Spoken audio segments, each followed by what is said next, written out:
Good morning, জয় গুরু। গরমের হাত থেকে আমরা অনেকটাই বেঁচে গেছি। এখন বৃষ্টি শুরু হয়ে গেছে। এই যে আমার ছাদ বাগানে আমি আজকে চলে এসেছি আপনাদের অনেক কিছু দেখাতে। এই যে চাল কুমড়ো গাছ লাগিয়েছে আমার বর, কি সুন্দর দুটো চাল কুমড়া ধরেছে। আর এই যে গাছগুলো যেমন একদম সবুজ হয়ে আছে বৃষ্টি হওয়াতে, মানে গাছগুলো একদম শান্তি আমাদের মতো। আমরাও শান্তি পেয়ে গেছি, ওরাও খুব শান্তি পেয়ে গেছে। এই যে এবার আমার সব সবজি গাছ করেছে আমার বর।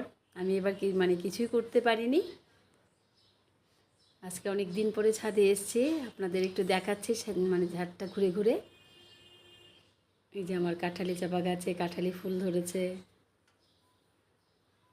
একদম গাছগুলো সব সবুজ হয়ে আছে।